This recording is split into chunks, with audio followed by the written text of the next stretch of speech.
Selamlar dikiş sınıfından. Bugün konumuz telalar. Tela nedir? Ne işe yarar? Niçin kullanırız? Nelere dikkat ederiz? Ve neler yaparız tela seçiminde? Onları anlatacağız. Bütün elimdeki telaları çıkardım size göstermek için. Sırasıyla hepsini tek tek anlatacağım. Telalar bir kumaşın, bir giysinin veya bir çantanın, bir aksesuarın kumaşta sertleştirilmesini istediğimiz yerine yapıştırılır. Diyelim ki bu bizim kumaşımız. Bunu sertleştirmek istediğimiz zaman tok durmasını sağlamak için biz bu kumaşlara tela yapıştırırız. Dokuma, örme veya dokunmamış olarak üretilir. Kumaşa özel tekniklerle yüzeyine çeşitli yapıştırıcılar kaplanmasıyla oluşur. Şurada gördüğünüz şeker derdik biz eskiden bunlara. Yapıştırıcıdır. Kumaşa yapışmasını sağlar ütünün sıcaklığıyla. Yapıştırıcı ama telanın şekeri kumaşın yüzüne gelecek şekilde, yani şeker kelimesini kullanacağım anlatırken. Dokuma, örme veya dokunmamış olarak üretilirler. Bunlar yapışkan telalardır. Bir de dikme telalar vardır. Yani hem kumaşa yapışan telalar vardır. Bir de dikme telalar vardır. Ana kumaşın dökümlü olmaması için, kıvrılmaması için, sabit durması ve sertleşmesi için kullanırız. İnce ya da parlak kumaşlarda ise yapıştırmadan dikme telalar kullanırız. Bunlara da kıl tela, yaka telası, müslin, organze gibi kumaşları kullandığımız şeylerdir. Yani kıl tela farklıdır, yaka telası farklıdır. Bir de bazen tela yerine daha ince dokunuşlu pamuklu kumaşları da tela niyetine dikerek kumaşlarımızda kullanabiliriz. Şimdi biraz elimdeki telaları göstermek istiyorum size. Renklerini ve kalınlıklarını, çeşitlerini göstermek istiyorum. Bu siyah renkli kumaş bir tela. Şimdi kumaş telalar ayrıdır, kağıt telalar ayrıdır. Tek tek elimden geldiğince anlatmaya çalışacağım. Sorunuz olursa yorumlar kısmına bekliyorum. Unuttuğum bir yer olursa da eklerseniz çok sevinirim. Kumaşa uygun tela seçmeliyiz. Kullanılan bölgeye uygun tela seçmeliyiz. Yani bir yakaya kullandığımız telayla bazen ipek bir elbisenin eteğine kullandığımız tela farklı olabilir. Bakınız bu da ince bir tela. Az öncekinin şekerlerine bakın. Çok yaklaştırarak göstermek istiyorum. İnşallah çıkıyordur. Buradaki şekerler daha kalın, yani yapıştırıcılar daha kalın kullanılmışken burada daha ince kullanılır. Bu telaların bir yüzü kumaş şeklindedir. Bir yüzü yapıştırıcının olduğu şekildedir. Yani şurası kumaş şeklindedir. Burası da kumaşa yapıştıracağımız yerin olduğu şekildedir. Bunda da aynı ince bir tela görüyorsunuz. Bu da kumaş tela ve kağıt tela karışımı bir şey. Daha çok gene manşetlerde kullanılır, ince kumaşlarda kullanılır, çantalarda kullanılır. Bunu da geçelim. Bakın şunu bir alta alayım, birazdan anlatacağım. Buna bakıyoruz nasıl bir telaymış. Bu da kumaş bir tela. Gene ince kumaşlarda kullandığımız yapıştırıcı yüzeyinin az olduğu, inşallah çıkıyordur. Şurada bakın. Sesi duyuyor musunuz? Şurada da göstereyim sesini size. Burada yapıştırıcısı var. Burada yok. Şurada tekrar göstereyim. Burada yapıştırıcısı var. Yani kumaşa yapışacak. Burada yok. Evet, bu iki telanın da özelliği birbirine biraz yakın. Kalınlıkları farklı sadece. Bu da şu siyah telanın beyaz renkli olanı. Şöyle gösteriyorum size yeniden. Rengine göre de tela seçmeliyiz tabii telalarımızı seçerken. Bu da kumaş bir tela. Daha çok kabanlarda, mantolarda kullanırız biz bu telaları. Beden telalamada da kullanırız. Aslında yün telalar vardır. Yani yün kumaş tel alıyorsak yün tela kullanmalıyız. İşte ipekli bir kumaş tel alıyorsak ipekli bir tela kullanmalıyız. Ama ben size elimdeki telalar üzerinden göstermeye çalışacağım. Fark ettiyseniz dokuma bir tela. Bunun da kumaş kenarı var ve düz boy ipliği var. Tela yapıştırırken aynı zamanda düz boy ipliğine de dikkat etmeliyiz. Evet, telalarımızı seçerken yıkamaya, kuru temizlemeye ve ütülemeye uygun telalar olmasına dikkat etmeliyiz. Ve kumaşın inceliğine göre dedik. Çünkü şu arkasındaki şekerler, diyelim ki beyaz bir kumaşa siyah tela yapıştırırsak beyaz kumaşın üzerinden hem şekerleri hem rengi gözükecektir. İşte siyah bir kumaşta da beyaz kullanmayı tercih etmiyoruz. Kumaşın kalınlığına göre kalınlık seçmeliyiz. Yani çok kalın bir kumaşta şu incecik telayı kullanırsak kumaşı sertleştirmeyecektir. Ya da çok ince bir kumaşta şu kalın telayı kullanırsak gene istediğimiz sonucu elde edemeyiz. Burada da bakın kağıt telamız var. Kağıt telamız da aynı zamanda bu bir yapışkan teladır. Şurada görüyor musunuz dokusunu? Şöyle yapıyorum. Bu tarafında şeker var. Bu tarafı kağıt şeklindedir. Giysilerde çok fazla kullanmıyoruz biz kağıt telayı. Çünkü yıkandığı zaman kağıt tela giysinin sertleştirme özelliğini bozar.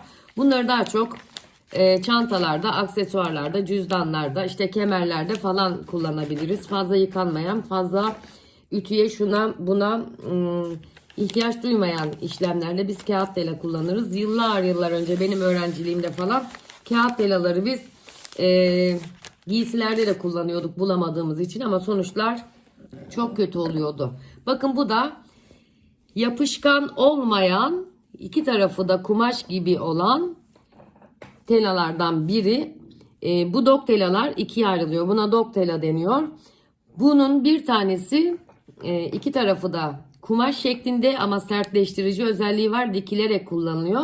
Bir çeşidi de bir tarafı gene yapışkanlı, bir tarafı kumaş şeklinde olan tela. Bu da iyice sertleştirmek istediğimiz, kalın bir sertleştirme istediğimiz, çok tok bir duruş istediğimiz yerlerde dog telalar kullanabiliyoruz. Dediğim gibi kumaşın özelliğine göre seçiyoruz. Yıkamaya, ütülemeye veya kuru temizlemeye müsait olmalıdır. Giysilerimize kağıt tela kullanmamaya gayret ediyoruz. Ayrıca gene bilmeniz gereken konulardan biri, tela yapıştırdığımız zaman giysinin bazen veya kalıbın şekli bozulabilir. O durumlarda da kalıbımızı, yani kumaşımızın üzerine, birazdan size tela yapıştırmayı da göstereceğim. Kumaşımızın üzerine telayı yapıştırırken şöyle düz boy ipliğine göre yerleştirip telayı da düz boy ipliğine göre kesip yapıştırmak ve ütülemek gerekiyor. Ütülerken de dikkat edeceğimiz noktalar var. Aynı zamanda ne kadar dikkat edersek edelim, telamızı yapıştırdıktan sonra bir regula işlemi dediğimiz, yani düzeltme işlemi yapmamız gerekiyor. Gene benim Instagram'da ve YouTube'daki videolarımda, kaban telalama videolarımda var. Telayı yapıştırdıktan sonra kalıpları üzerine koyarız. Ve tela bunu esnetmiş mi, esnetmemiş mi, büzdürmüş mü, büzdürmemiş mi anlamak için kalıpların etrafından yeniden çizeriz ve kalıbımızı elde ederiz. Regula yapmamızın sebebi de budur. Bizim teladan beklenen işlemlerimiz nelerdir? Biraz da onlardan bahsedeyim size. Aynı zamanda da birer parça tela keseyim. Burada size tela yapıştırmayı göstereceğim. Şeker oranına göre, yani yapıştırıcı oranına göre, yoğunluğuna göre, sertliğine göre ayarlayacağız telamızı. İstenilen görevi yerine getirmelidir tela. Yıkanabilmeli, kuru temizlemeye uygun olmalı. Yapıştırıcı maddeyi kusmamalıdır. Yani ince bir kumaşın üzerine bunu yapıştırdığımız zaman şekerler eridikten sonra bu şekerler ve telanın özelliği kumaşımızın burasından gözükmemelidir. Buna çok dikkat etmeliyiz. Kumaşımızın rengine, özelliğine, cinsine, kullanılacağı yere, kullanılacağı duruma göre tela ve kumaş seçimi yapmalıyız. Aman teladır, nasıl olsa gözükmeyecek, gizli kalacak, kumaşın arkasında kalacak diye düşünmeyin. İlk etapta belki sorun çıkarmıyor gibi gözükse de 2 yıkamadan sonra yaptığınız bütün emeği çöp etme ihtimaliniz çok yüksektir. Şimdi hem numunelerimi hazırlarken hem de aklıma geldikçe gelenleri size söylemek istiyorum. Şu kağıt teladaki yapıştırıcıyı görünce aklıma geldi. Bir de paça kıvırmada kullanılan işte şerit telalarımız var. Daha sonra başka şunlardan da şunu alayım. Manşetler için ayrı var. Erkek giyiminde kullanılanlar için ayrı var. Şöyle hepsinden yavaş yavaş minik birer tane kesiyorum. Tabii ki telalarımı da çok harcamak istemiyorum. Çünkü sadece yakada, manşette, çantada kullanılmyor bunlar. Biz atölyemizde mesela şu kadarcık telayı bile atmamaya gayret ederiz. Bizim tela kutumuz vardır. Tela kutusuna atarız. Minicik bir zımba basılacağı zaman, kuş gözü çakılacağı zaman, herhangi bir şey yapılacağı zaman, ilik düğme çalışılacağı zaman da küçük telalarımız bizim çok işe yarar ve Hemen bu, yani zaten biliyorsunuz geçen senenin başında 6 liraya alıyorduk biz bu telaların metresini. Şu an olmuş 35 lira. Şunun aynısından vardı, kestik. Birkaç tane de kumaş parçası şöyle hazırladım. Bunlar üzerinde şimdi size göstereceğim. Şurada da vardı bir kumaşım. Hemen keseyim onu da.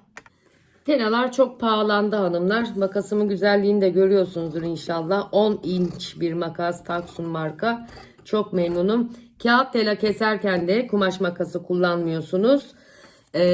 Kumaş tela keserken de aslında kumaş makası çok kullanmamak gerekiyor ama ben şimdi kullandım. Gene dikkat edeceğimiz şeylerden biri, en önemli şeylerden biri, telamızı yapıştırırken kumaşın, yani telanın şekerli yüzü kumaşın burasına, tersine denk gelerek yapıştırılacak. Özel bir durum yoksa eğer. Bakıyorum şekerli kısmı neresi? Elimle hemen buluyorum, yapıştırıyorum. Bakıyorum şekerli kısmı neresi? Buluyorum, yapıştırıyorum. Bakıyorum, yapıştırıyorum. Ayrıca şuna dikkat etmemiz gerekiyor. Diyelim ki bu bizim tela yapıştırılacak herhangi bir giysi parçamız. Biz buna göre tela keseceğiz. Hatta şuradan kenarını düzelteyim. Sinirim bozdu bu benim burada. Böyle yamuk görünce. Diyelim ki biz buna göre bir tela keseceğiz. Telamızı dikiş paylarının içine yapıştırmamız gerekiyor. Yani şöyle anlatmaya çalışayım. Bu parça telalı her yeri bu parçayla birleşecek. Bu parçayla birleştireceğiz diyelim ki. Bu telalı yapıştırdım. Bu da telalı yapıştırdım. Ve ben bunu dikmeye gittim. Diktiğim zaman 2 kat kumaş, 2 kat tela son derece burada kalınlık yapacaktır.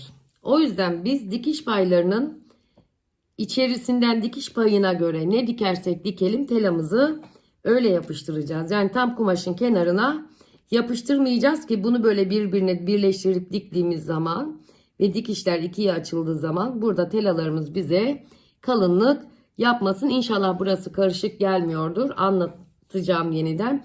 Ve ne demiştik hatırlarsanız videonun ya başlarında söylemiştim. Bunu yapıştırdım. Tekrar dikmeye başlayacağım ama mutlaka kalıbımı üzerine yerleştirip bakıyorum ki tela kumaşa bir uygunsuzluk yapmış mı? Herhangi bir büzme veya esnetme yapmış mı? Hadi gelin şimdi tela yapıştırmaya gidelim hep beraber.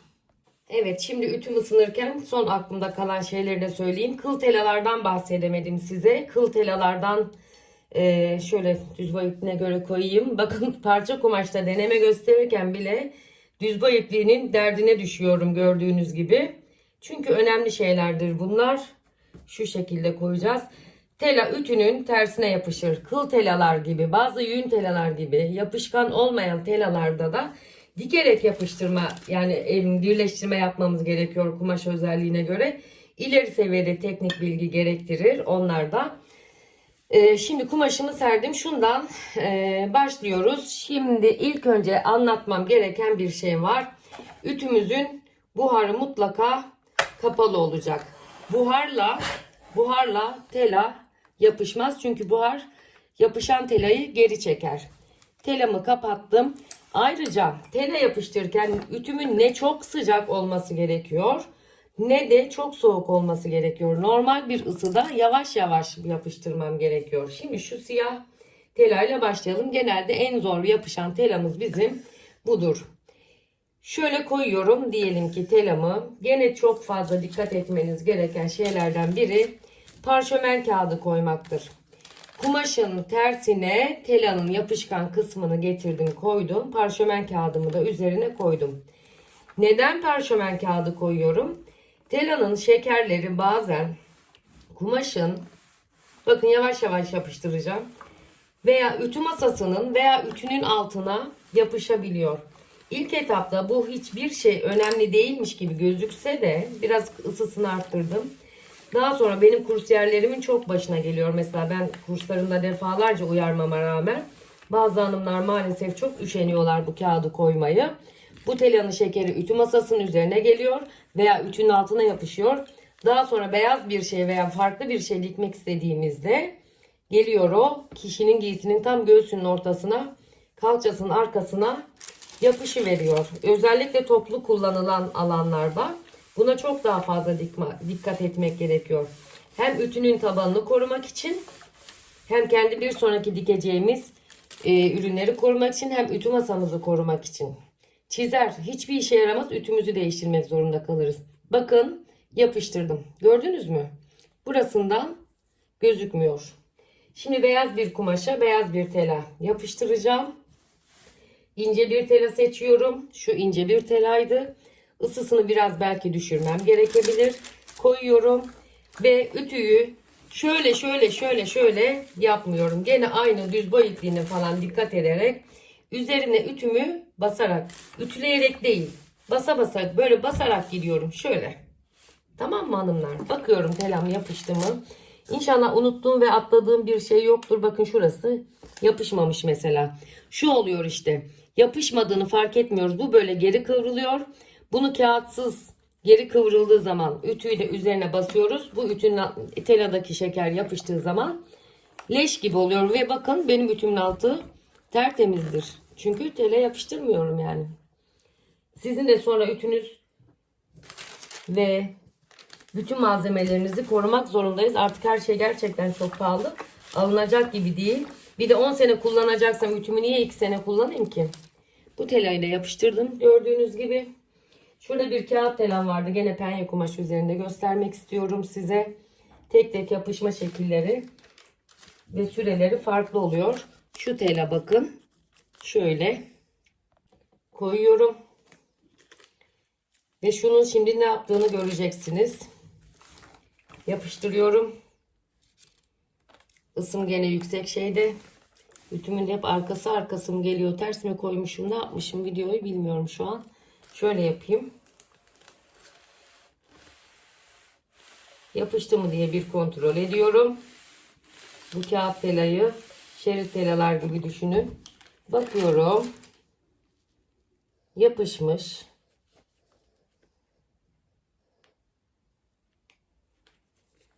Gördüğünüz gibi. Şuradan çekiyorum kağıdını. Ayırdım. Yapışkanım kumaşta kaldı. Bunu alıyorum. Şöyle koyuyorum. Gene kumaşımı esnetmeden ve buhar vermeden ve diğer telaya değdirmeden ütülüyorum. Niye ben bu ütüyü ve tripodu ters koydum acaba? En kızgın ayardayım şu an. Ama her seferinde en kızgın ayarda olmamanız gerekiyor. Bakın ne yaptı şu tela şimdi. Şerit tela gibi, etek ucu gibi, kol ağzı gibi yerlerde kullandığımızda burayı yapıştırdı. Ayrılmıyor. Az önce gösterdim, bir tarafı kağıt, bir tarafı yapışkan olan telada bu şekilde kullanılıyor. Bunların şerit halinde satılanları da var. Son derece kullanışlı bir teladır. Ama tabii biz böyle yapsak bile yıkandıkça tela özelliğini yitirdiği için bazı ağır ve yünlü kumaşlarda hafifçe elimizde gene bir baskı dikişiyle tutturmayı uygun görüyoruz şuradan. Bunu da gördük. Gelelim diğer telaları da şöyle koyayım. İki ayrı tela olarak göstereceğim ve videoyu bitireceğim. Dog tela dediğimiz tela bu. Şimdi bunu böyle koyuyorum. Bu da o siyah telanın beyaz renkli olan telası. Bunu da koyuyorum şuraya. Yapışma süreleri farklıdır. Bir de şunu söyleyeyim. Parşömen kağıdımızın da bir bu tarafını koyarsak gene şekerler ütümüzün altına yapışacaktır. Hep aynı tarafını koymamız gerekiyor. Parşömen kağıdımı koydum. Ütümü üzerine koydum ve bekliyorum. Ay pardon. Buharına bastım. Buharını kapattığım halde üstelik. Buharını kapattığım halde buhar verdi. Yapıştırdığımı yapıştırmadığımı şimdi bir kaldırıp bakıyorum. Bak tam yapıştırmamış, gördünüz mü? Şuradan ucu kalkıyor. Bu yapışmış bir tela sayılmıyor. Yıkandığı zaman buradan şekerleri çıkar, yüzüne çıkar. Bakın kumaşa uygun tela olmadığı zaman kumaşın yüzünden gözükür. Bunlar hep dikkat etmemiz gereken şeylerdir. Dog tela yapışmış mı? O da yapışmamış. Yapışmış gibi gözükse de telalar hemen yapışmıyor hanımlar. O yüzden böyle iyice biraz sabrederek beklememiz gerekiyor. Bunu da yapıştırıyorum. İnşallah kumaş telalarla ilgili ve diğer kağıt telalarla ilgili, şerit telalarla ilgili bilgiler hoşunuza gitmiştir. Lütfen beğenmeyi ve kaydetmeyi unutmayın. Abone olmayı unutmayın. Arkadaşlarınıza tavsiye etmeyi unutmayın. Dikiş sınıfında kalın. Sevgiyle kalın. Bakın hiçbir şekilde kalkmıyor. Şimdilik hoşça kalın. Sorularınızı yorumlara bekliyorum. Sevgiler herkese.